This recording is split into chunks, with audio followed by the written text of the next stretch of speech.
Hello and welcome to today's live broadcast. Today we were talking again about our hunger hormones, and I'm going to give you guys some little tips and tricks on how you can start trusting your hunger hormones, and you can actually trick them and train them to do what it is that you say that you want. So welcome. Thank you for joining us today. My name is Diane. I'm a fasting mindset coach. So I really do try to help women make the connection between their mindset, how they're feeling, how they're thinking, decisions that they're making, and how that relates to the frustration we have with nutrition and losing weight in our bodies and aging and all of those things. So that's what we're going to focus on a little bit today. So if you're new, please take a second to hit that subscribe button on YouTube. Make sure you leave me a comment so I can welcome you to today's discussion. And on Facebook, make sure that you are following my page there and also set up for notifications so you'll know when we're either live or this is rebroadcasted. And then as always, I'd like to invite you to join us for our next Intermittent Fasting for Today's Aging Women course. So we dive a little deeper into these subjects and really give you an opportunity to practice all the things that we teach here so that you can in fact create a life where you can look and feel your best and live your most authentic life. All that information can be found in the description box. Our next course is starting April 3rd. It is open for registration. You can jump in with us anytime. So let me go to the comments here and see if anybody's here yet. Okay, make sure you leave me those comments because today we're going to talk about this and I want you guys to ask questions and share with me where it is you feel you might be struggling. So trusting our hunger hormones. As a coach for women, I have been coaching women in fitness and nutrition and mindset for over 30 years now. The relationship that we have with our hunger hormones and the relationship we have with food, in my opinion, as a coach, and some things I've struggled with myself, I believe is one of the most unhealthy and one of the most unmanaged relationships that we have in our life. And if we really focus on fixing that relationship and fixing the dialogue that we have with ourselves about nutrition and about how we're caring for ourselves, then we really can live a life where we feel like we're looking and feeling our best and we're showing up as our most authentic self. A lot of the problems that we as women have with food and not trusting our hunger hormones are just due to the fact that we've been misinformed. And also because by society standards, it is okay to misuse food, right? It is socially acceptable to use food for all the wrong reasons. And so here in this community, we really are focusing on using food for all the right reasons, which is allowing you to look and feel your best. Okay, so the hunger hormones we're going to talk about today are ghrelin, leptin, neuropeptides, and insulin. We talked about leptin on Monday. So if you haven't watched Monday's video, make sure you go back and watch that one. It goes a little bit more in depth in leptin. We're just going to kind of cover the surface of leptin today. So if you want more information about that, Monday is where you want to go. We can control and train our hunger hormones to work on our behalf and not work against us. But we first have to make sure that we understand how they work and what their primary job is so that we in our mind and in the decision-making processes that we make, we can control them and that we're not letting them run away with the show, right? We're not letting them determine what's going on with our body. So I like to call hunger hormones toddlers that are running around without boundaries, right? And so we know when we put boundaries in place and we have guidelines associated with those boundaries, that those types of things in our life can be adhered to and followed very easily because we know what the consequences of not following them are. So that's what I like to teach women about hunger hormones is let's create some boundaries around them so that we can train them to do and act the way we want them to, right? So ghrelin has a super cool little nickname. The nickname for ghrelin is called Growling Ghrelin. It's the probably hunger hormone that we're most familiar with because it's a very audible type of hunger hormone. It growls when your stomach is empty, right? And that is a hunger sensation and a hormone release, right? So it's signaling us to make a decision about what's going on there, right? And the fact that we are hungry because our stomach is empty. So remember, there's a difference between hunger and starvation, right? So hunger is a sensation and starvation is when we don't have the nutrients that we need readily available to sustain our life. So it's just a hunger sensation. So ghrelin can be easily tricked by just fooling it and giving it the signal that something is in your stomach and you're no longer hungry. This is why I teach women to use sparkling water as the water that they drink first thing in the morning, because the bubbles in this water actually fill up the space in our stomach and they trick our ghrelin into believing that we have things in there without having to eat anything, right? So without having to interrupt what we're trying to do with our fasting benefits. So you can trick your ghrelin by just filling up the space in your stomach. You can do that with just plain old water. You can do it with the sparkling water so you get those gases in there taking up space. You can also trick your ghrelin by using something like black coffee, because coffee is an appetite suppressant. So it can be very easily tricked once you understand how it works and why it works. Oftentimes what we do when we hear our stomach growl, especially if we're in a social setting, is we apologize for it, right? We feel stressed out about it. And then we eat something to quiet it down.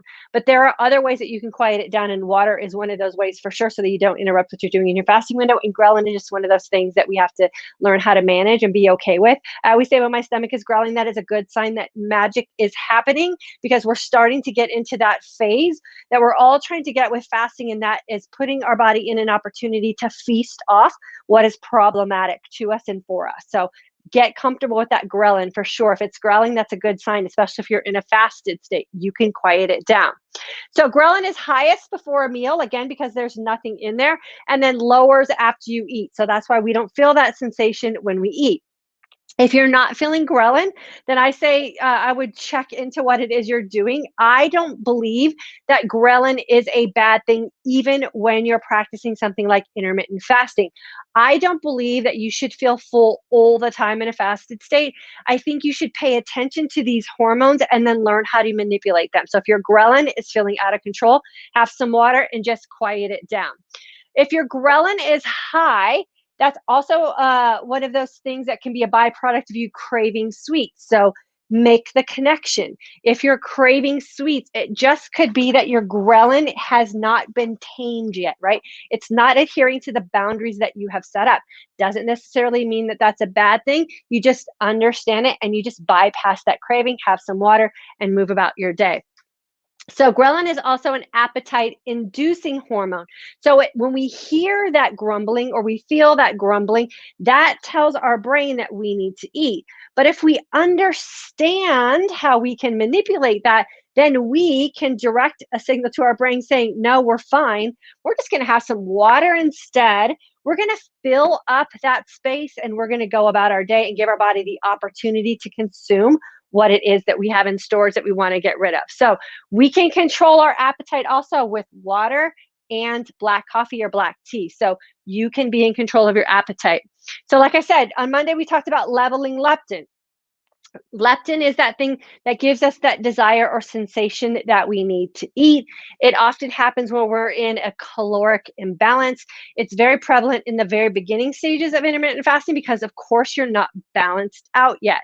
So understanding leptin is very, very important. Your leptin levels will balance themselves out with consistency over time, which is why it's so important to understand our hunger hormones and to trust them. We have to understand that right now they're not adhering to our boundaries, but with consistency they definitely will, and then they'll start working in your favor.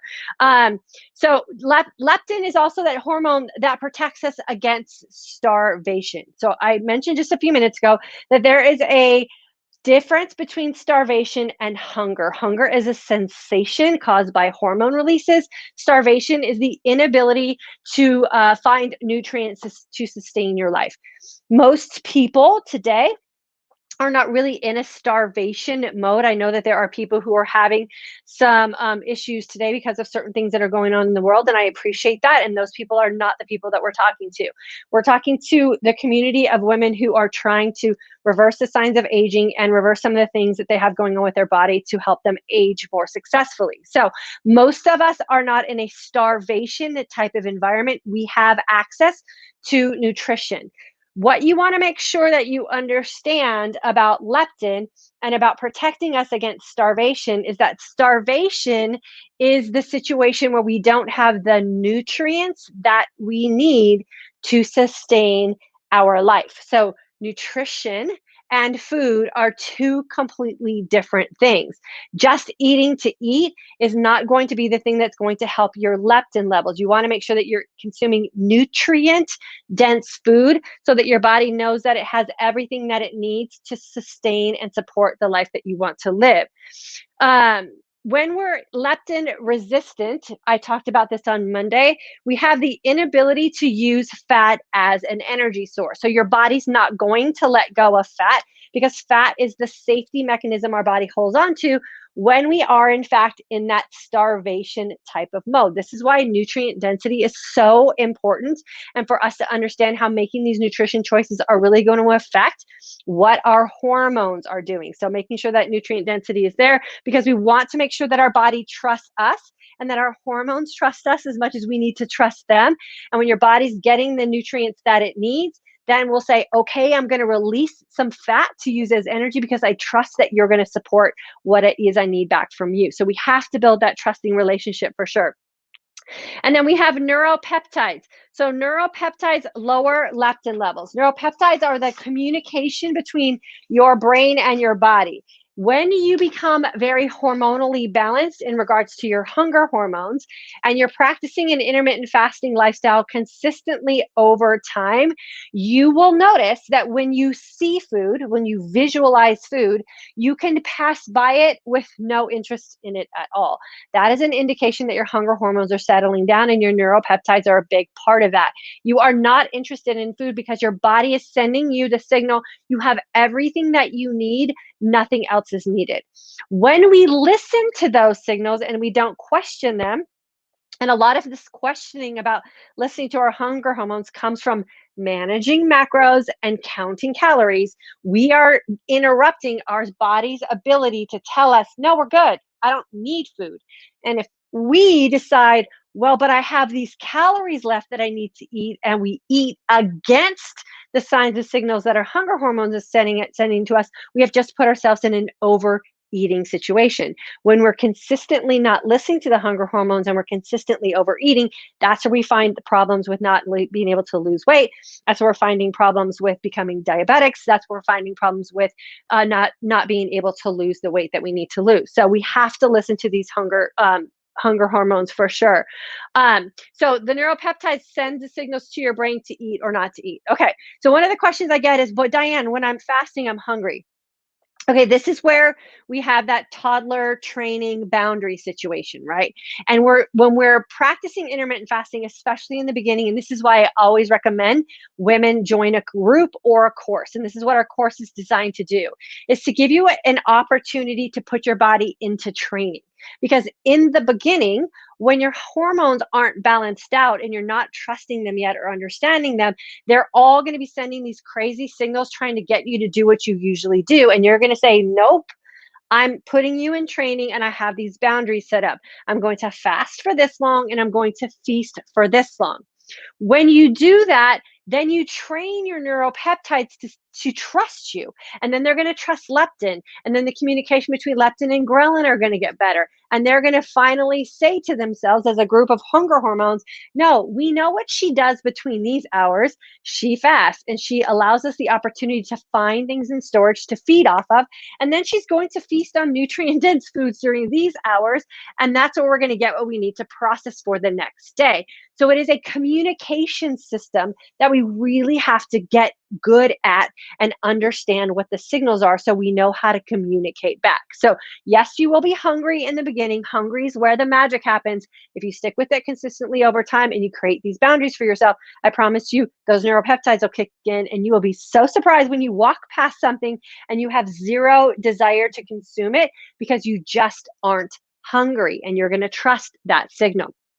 So all of these hormones are really the things that are making us so frustrated about the fat we are not able to utilize, right? So neuropeptides stores fat. Leptin creates an inability to use fat. Ghrelin makes us crave sweets and also is that thing that's going to cause us to be in that situation of overeating because we're listening to the sounds and we're going to panic and we're going to put something in our mouth. And then insulin stores blood sugar as energy and is the main fat storage system. So if you're frustrated with your inability to lose body fat, or what I like to say, utilize body fat, your hunger hormones are the thing that you need to understand the most. Now, here's where so many women get themselves in trouble is that we treat our nutritional choices as emotional decision making processes in our day, and we don't think about them as logical, chemical, and hormonal. And that's where we have to really work on our relationship with nutrition and our relationship with our hunger hormones. Why are we eating? Why are we making the decisions that we are making? How is this going to serve our future self? And a lot of people, women specifically, because that's the group of people that I tend to work with, is we make decisions based on past situations in our life. We don't make decisions in the moment and think about how we can serve our future self. When we start thinking about situations like this and we think about how are we serving ourselves today? How do I want to look and feel today? And how is this going to serve me 5, 10, 15 years down the road? Then we make decisions based on the signals our body is sending us. And we stop making decisions based on what society is telling us. And that's where we win the game with nutrition. There's really no magic diet. There are no magic meal plans. There's no magic calorie count. There's no magic macro system or tracking system that you're going to find for you as an individual person, because all of those things are produced for the masses. You really have to consider this relationship with hunger hormones and the conversations you have in your head and the reactions and the decision making processes that you have as a very individualized situation, which is why I don't talk about nutrition anymore here. I talk about these kind of things. How is it that you are making decisions about how you're taking care of yourself? What do you do when you're growling? Ghrelin is growling. How do you feel in a state of hungry? How is it that you feel when you are eating? Or what decisions are you making when you're eating? Are you present? Are you stressed?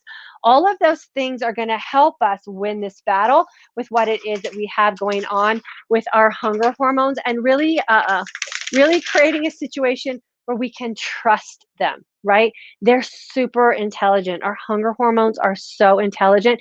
They are designed to work without us thinking, right?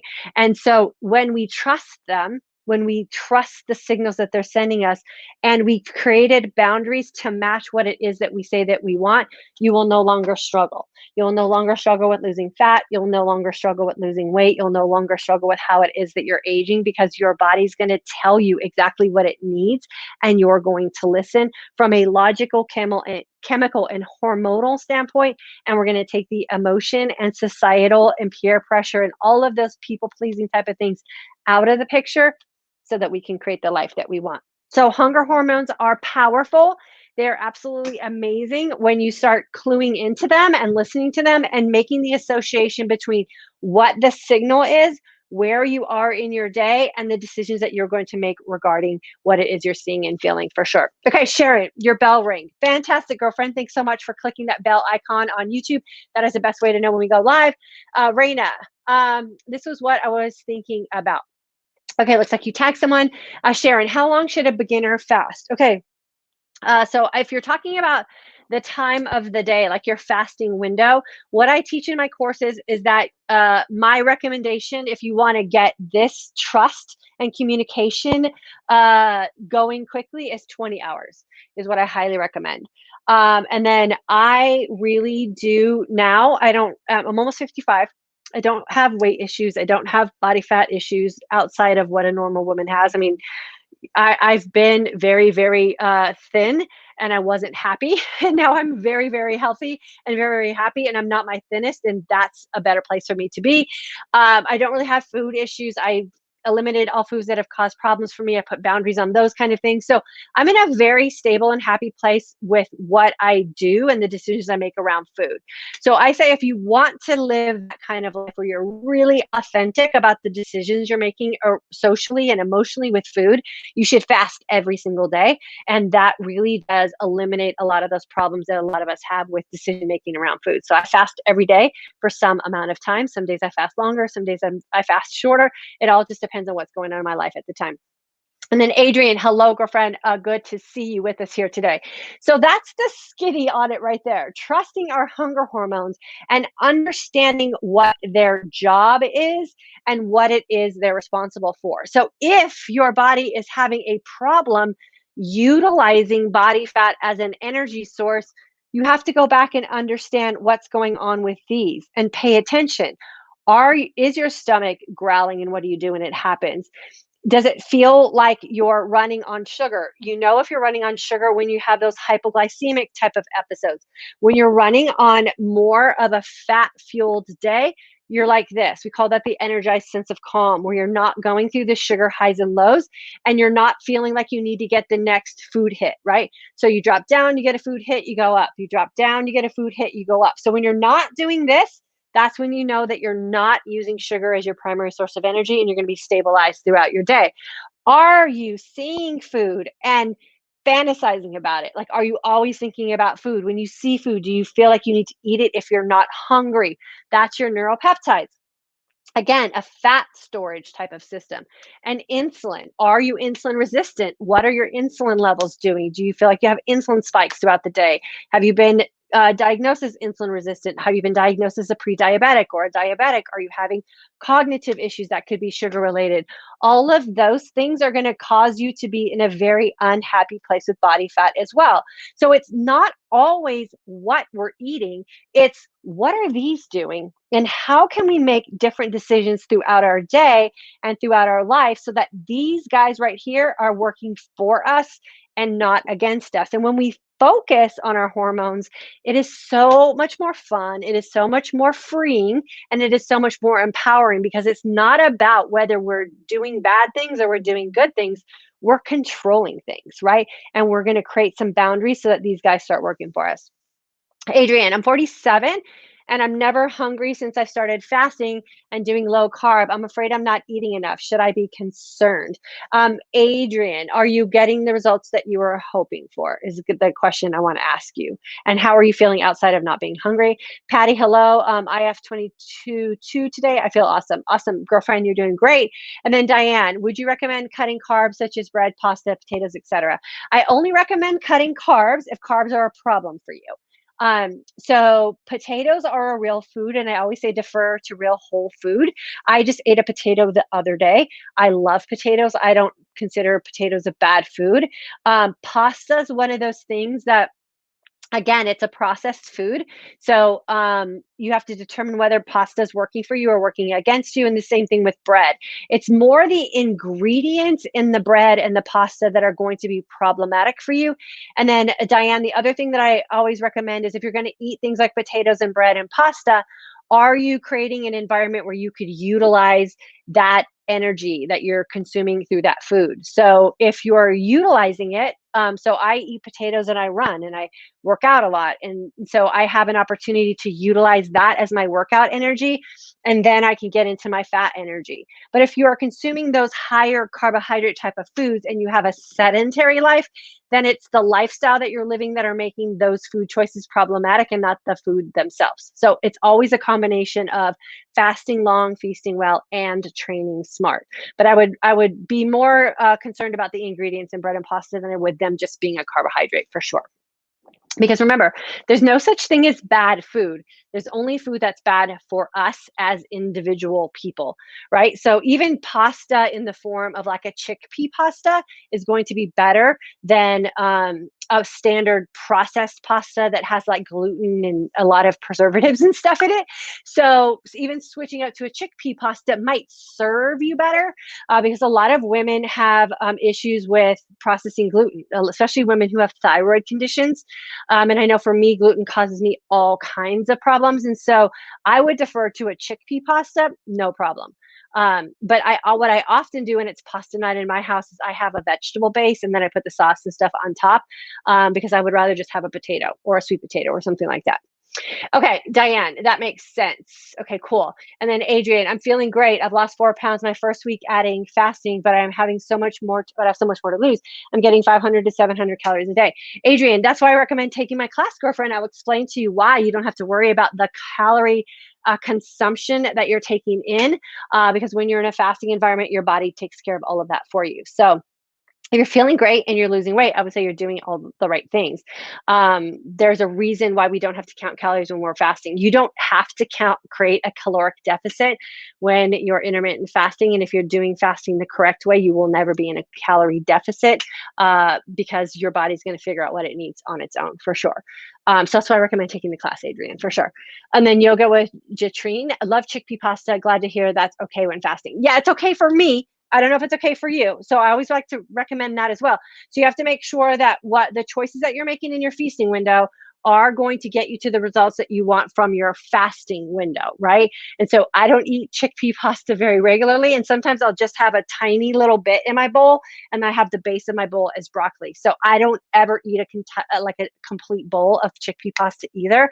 I would much rather have a potato, for me personally. But if you find that it works for you, then that's fine. So I'm not giving anyone permission to do anything. I don't want to be responsible for that. You have to figure out the food for yourself. And if it's working for you, then I say it's working for you. Okay, Adrian, excellent. I'll look for the link for your next class. Yeah, for sure. You can, I'll type it in here for you. You'll get on my email list right here. So I just put it in the comments for you. Just go to that link right there. Just get on my email list and I'll email you and let you know when registration's open, for sure. But yeah, getting in the class is a big game changer because I just give you all the information that you need. That's very, very down to earth, everyday girl to girl talk, so that you can walk away feeling really empowered. And we spend 3 weeks focusing on this. We spend 3 weeks really getting our hunger hormones under control. The first week, that's all we do. The second week, we talk about feasting more specifically. And then the third week, I give you some social and emotional tips and tricks to manage this lifestyle. So by the end of 3 weeks, you'll have everything that you need to create an intermittent fasting lifestyle for yourself that's super healthy, very effective, will fit in with your social life. All you have to do is decide how long you're going to fast and how long you're going to feast every day. Super, super cool. Love having some new members in our course, for sure. Okay, so that's it for today. Trust your hunger hormones, but in order to trust them and in order for you to really create a healthy relationship with them, you have to intimately get to know them, right? So know what each one of their jobs is. This is going to be left up as a recording, so come back and watch this, right? It is okay to be hungry. You have to understand why you're hungry and how it is that you can trick some of these hunger hormones so that you can create the boundaries, you can get them all trained up, and then establish that fast, figure out what you're going to do in that feast, and then these guys will start doing their job, right? And instead of storing the things that we're unhappy with, they will make them readily available for you to use as energy, and then we become those fat burning machines that we all love to be, for sure. It's all hormones, all hormones. Teresa, no worries, girlfriend. You and I talk about this kind of stuff all the time in our midlife mindset shift course. You understand these hunger hormones as a graduate of our intermittent fasting course. We'll talk about it again on Thursday too. Okay, so that's it for today. Thanks so much for jumping on with me today. Always feel free to leave comments if you're catching this on the rebroadcast. I love, love, love having these conversations with you guys. I will see you guys back here on Monday at 3 p.m. Central Standard Time. And just as a reminder, April 3rd is our next intermittent fasting for today's Aging Woman course. I teach you stuff just like this, and I allow you the opportunity to practice it with support from me inside of our course. I will see you guys next week. Have a fantastic weekend. Thanks so much for hanging out with me.